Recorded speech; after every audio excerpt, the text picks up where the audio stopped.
The national report card shows history, civics, science, and math scores dropped to their lowest point in public schools since 2005. When America's Jessamine Dodd reports.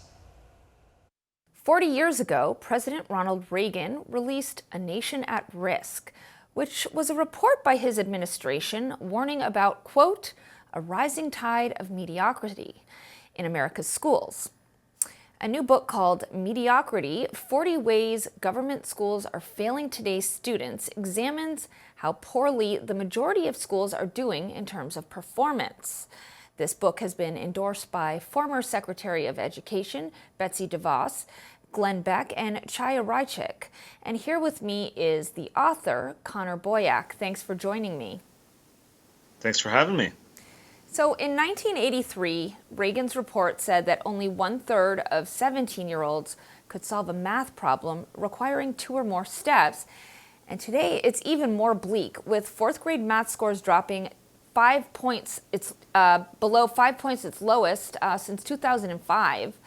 So my question is, with the internet, kids have access to so much information and they have the world at their fingertips. So what do you think is causing this? We just learned from the nation's report card just the other day that 13% of eighth graders are proficient in U.S. history. We see this across reading and math and civics and so many things. What we're dealing with is a progressive dumbing down of the education system.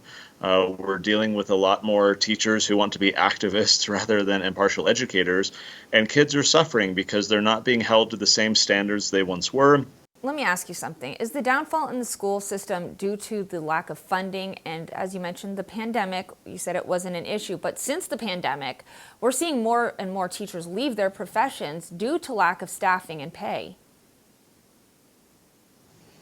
That sounds nice in theory. Those who advance that argument aren't backed up by the data. If you look at spending over time, it's been a massive and steady increase, and yet that increase in funding over the decades in both real and nominal terms has not led to an increase in educational attainment of the youth. What we've seen is that the schools have been hiring a ton of administrators and not actual educators, and so the growth of the administrative class is logarithmic compared to the linear growth of the student population in schools.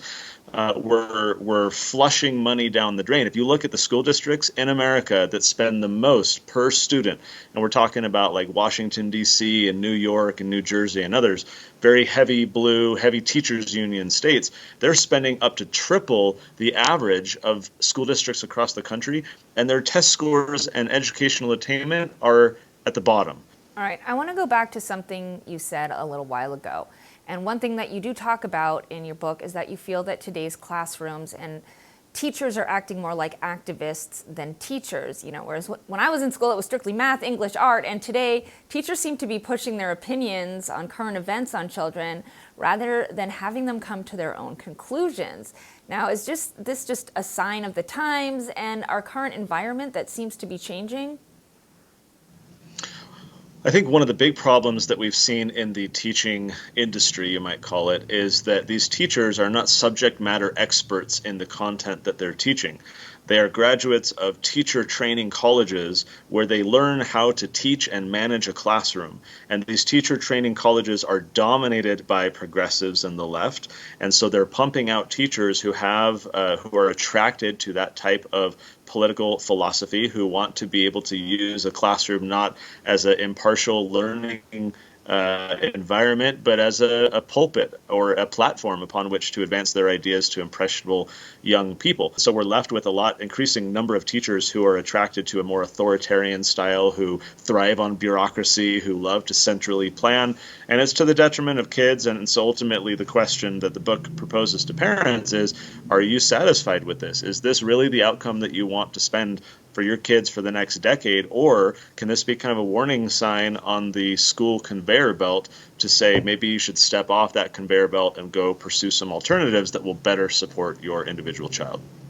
All right. Well, once again, Connor Boyack, thanks for joining us. Thank you.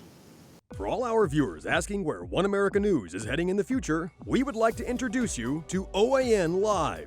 OAN Live is the best way to stay up to date on all of the hard-hitting, straight-shooting, national and international headlines. And the best part is, OAN Live is only $4.99 per month. All the credible, honest, unbiased reporting One America News offers at a fraction of the cost of cable. Just go to OANN.com to easily sign up for OAN Live and stay informed.